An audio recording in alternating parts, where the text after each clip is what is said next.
जिसकी शादी हो गई वो स्त्री जब अपने हाथ में सिंदूरा लेती है, स्त्री कभी भी सिंदूर जब लगाती है तो सिंदूर की डब्बी को कहीं रखकर नहीं लगाती, हमेशा याद रखना।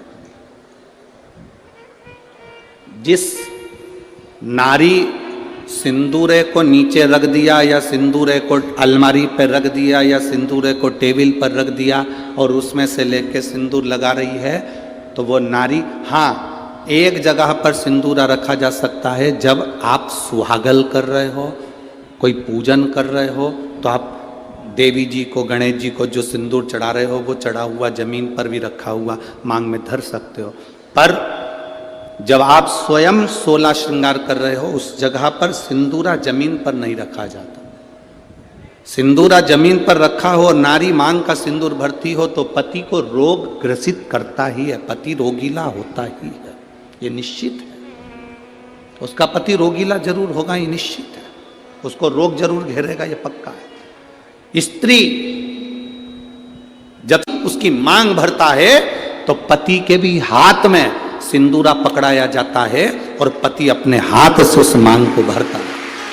पति के हाथ में सिंदूरा पकड़ाया जाता है, वो सिंदूरा साधारण नहीं है।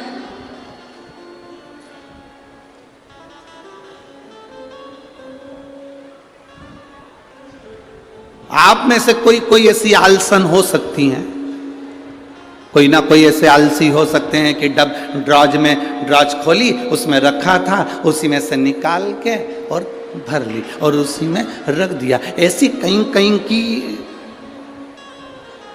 मिस इंडिया हो सकती है, ऐसी कहीं कहीं की। पर मेरा विश्वास कहता है भिंड जिले की तो नहीं कह सकता कि ऐसी होगी। भिंड जिले की जितनी होंगी हाथ में सिंदूरा लेकर सिर पर मांग भरने वाली ही होगी।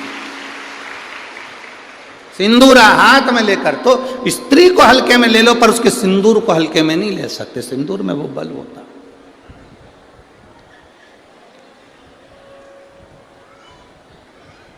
एक कौन सा राक्षस है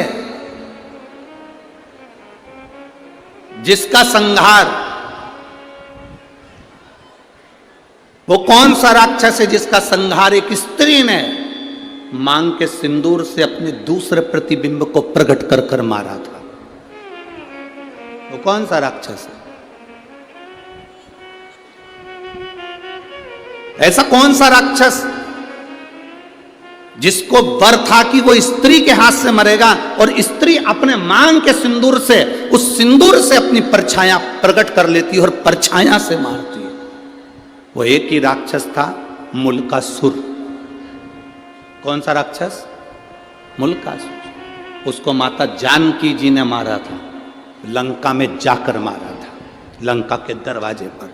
कौन था मुल्कासुर? कुंभकर्ण की पत्नी का पुत्र, कुंभकर्ण का बेटा। कुंभकर्ण की जो पत्नियां थी उसमें से एक करकटी थी जिसका पुत्र भीम था। उस भीम को शिवजी ने मारा था तो वह भीमा शंकर बन गया था। और कुंभकर्ण का एक बेटा था मुल्कासुर, जो जन्म लेने के बाद मूल में हुआ था तो उसको भिगवा दिया गया था, जिसको सीता जी ने मारा था, माता जानकी जी ने मारा था। मांग के सिंदूर में कितना बल होता है।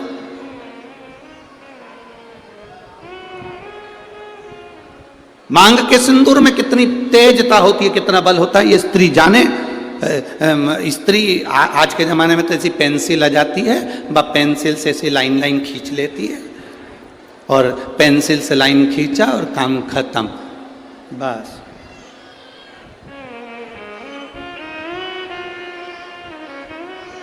नहीं नहीं भाई,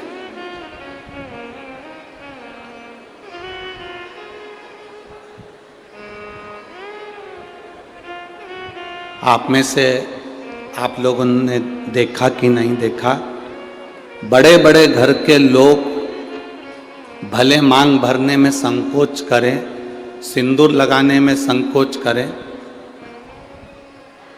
पर तुम्हारे यहाँ पर कोई काम करने वाली आई हो ना, तुम्हारे यहाँ कोई बर्तन मांजने वाली आई हो, वजन ढोने वाली, ईंट रखने वाली, फावड़ा गेती रखने वाली, रेत भरने वाली, वो काम करने वाली स्त्री को देखना।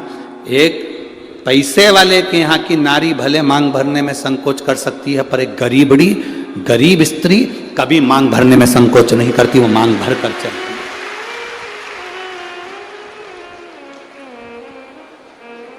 आपके यहां कोई बर्तन मांजने वाला आते हो, आपके यहाँ कोई झाड़ू लगाने वाली आती हो, आपके यहाँ कोई पोछा लगाने वाली आती हो, आपके यहाँ तगाड़ी ढोने वाली आती हो, वो स्त्री मांग में सिंदूर भर कर चलती है। बोलो री जीजी, आप लोगों ने देखा है कि नहीं देखा? ईमानदारी से बोलना हो। कथा ऐसे नहीं चलती कि महाराज ने बोल दिया और तुमने स्वीकार कर लिया। तुम तो दिल से बोलो कि तुमने देखा कि नहीं देखा।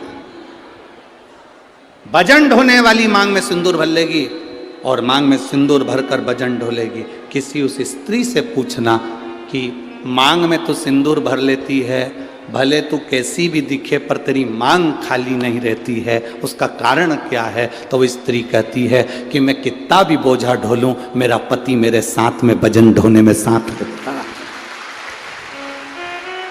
मांग के सिंदूर में वो बल होता है महाराज। वो सिंदूर जो सीता जी अपनी मांग में भर रही, वो सिंदूर आज तक ददरुआ धाम सरकार श्री हनुमान जी महाराज के तन पर तुम्हें लगा हुआ दिखता है। उस सिंदूर में कितना बल होगा, उस सिंदूर में कितना आनंद होगा। वो सिंदूर क्या साधारण हो? विचार करिएगा, स्मरण में लाइएगा। वो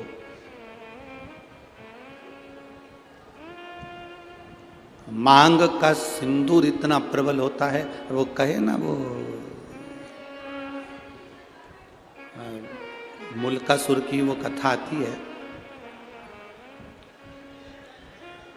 आप लोगों ने सुनी तो होगी, हमारे स्मरण में है कि आप लोग सुन के तो रखे होंगे, पर फिर भी आज शिव महापुराण में निकली है तो आप स्मरण करेंगे। कुंभकर्ण का बेटा मुल्कासुर मूल में पैदा हो गया। कुंभकर्ण को मालूम पड़ा मेरा बेटा मूल में पैदा हुआ है। कुंभकर्ण ने दासियों से कहा कर कह दिया, इसको जंगल में फेंक दो, ले जाओ इसको और वन में डाल दो, ले जाओ इसको जंगल में फेंको। अब उस बच्चे को ले जाकर जंगल में फेंक दिया। मूल में हुआ था, जंगल में फेंका।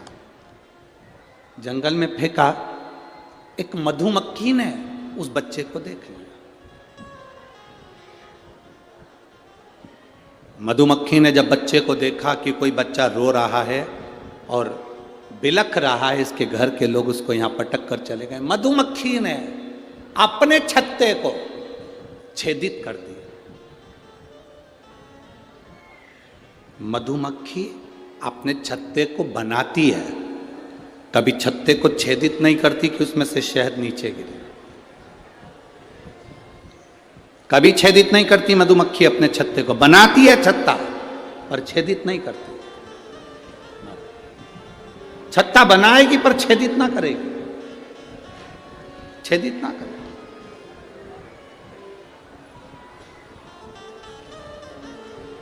मधुमक्खी ने अपने छत्ते को छेदित कर दिया, शहद नीचे टपकने लगा। वो जो मुल्कासुर था, कुंभकर्ण का जो बेटा था मुल्का, वो नीचे सोया था, रो रहा था। मुंह में शहद उसके जाने लगा। मुल्का धीरे धीरे धीरे धीरे रोना बंद कर दिया। दूसरी मधुमक्खी आ गई, तीसरी मधुमक्खी आ गई। बहुत सारी मधुमक्खियों ने उस बालक को पाल पोस कर बड़ा करा और उसका नाम मुल्का, कुंभकर्ण का बेटा।